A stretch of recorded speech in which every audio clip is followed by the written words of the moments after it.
Am I loved? That is a question which everybody asks themselves at some point in life. You may be told every single day that you are loved, or maybe you've never heard anyone say those words to you. Right now, you could know that you're loved, but not actually feel like it. Or maybe you're watching this because you really don't feel loved right now. But I'm here to tell you the truth, that you are loved in more ways than you could possibly imagine. And I'm going to explain to you how that is true. The first thing I want you to do is to ask yourself the question, what is the most loving thing that anyone has ever done for you? I think the most loving thing anyone has done for me is when my wife Alicia threw me a surprise birthday party. It was for my 21st and I had no idea what was going to happen.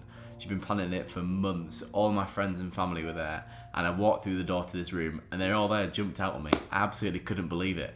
And I was so moved and touched by it that it actually brought me to tears. So I want you to think about that question for yourself. What is the most loving thing that anybody's ever done for you? Maybe it could be a time where somebody's bought you a gift, something that you really wanted. Or maybe it's when a friend has been really kind to you when you've been really struggling with something. Or maybe it's been that moment at a party when everybody's wishing you a happy birthday.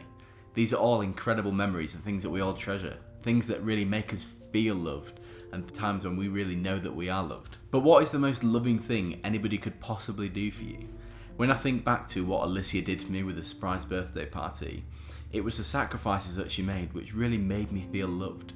She put me before herself. She spent months preparing it, and everybody who was there for me. People even travelled a number of hours to be there just so they could surprise me on my birthday. That's what made me feel loved, is that people could be somewhere else but they weren't, because they were there for me. People had chosen not to do other things so they could celebrate my birthday with me. It was a sacrifice that people made that made me feel loved. So if you think about the most loving thing that anyone has ever done for you, the chances are it's probably because they were selfless in the thing that they did towards you. That's what really makes us feel loved. So that brings me on to my next question. What is the most sacrificial thing? What's the most selfless thing that anyone could ever do for you? I think the answer is to die for you. That is the most selfless thing, to literally choose to end your life on behalf of somebody else. That is by far the most sacrificial thing anybody could ever do for you. And that's what Jesus has done for me, and that's what he's done for you as well. You see, Jesus has died for you. But why did he do it? He did it because he loves you, and he wants to have a relationship with you. And the thing is, we all make mistakes in life. We all do things wrong. And what happens is those mistakes get in the way of us and God. And we need forgiveness so that we can be in relationship with him. So Jesus died on the cross to forgive us for our sins. He sacrificed his life so that we could be in relationship with him. That is the greatest gesture of love anybody has ever shown anyone. The story of Jesus and Barabbas in the Bible illustrates this perfectly. Jesus and Barabbas were arrested at the same time. And Jesus was completely innocent. Jesus was God and he'd never done anything wrong in his life. He was absolutely perfect. On the other hand, Barabbas, he was a murderer. He'd done arguably the most selfish act anybody could ever do towards someone else. He was a criminal, and everybody knew that Barabbas was a criminal. Barabbas was guilty and Jesus was innocent. Back in those days, it was custom for one of the prisoners to be allowed to set free before a certain festival, which was just coming up. So the leader at the time asked the crowd, who do you want to set free, Barabbas or Jesus? And the crowd chose to set free Barabbas, even though they knew that he was a murderer. They chose Jesus to die, and they chose Barabbas to live. But how is that fair? Jesus died for Barabbas, but Jesus was completely innocent.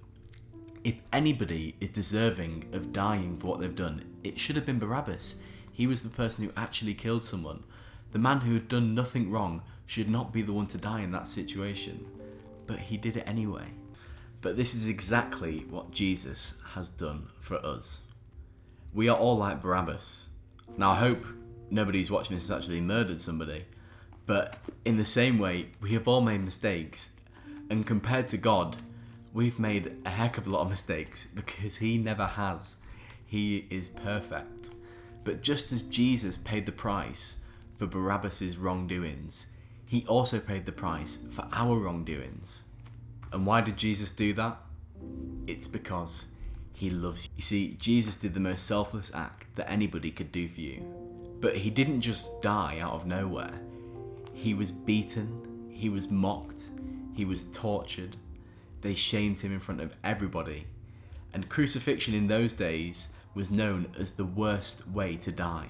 It wasn't a quick death. It was a long and painful one.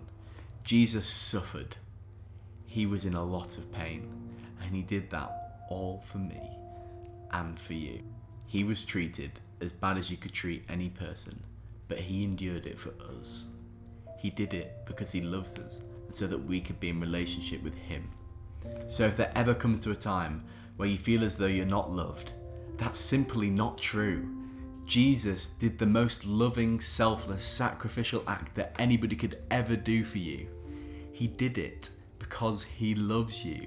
So know that in your heart and not just in your head. So in those times when you're feeling unloved, when you're feeling like nobody cares about you, remember that that isn't true.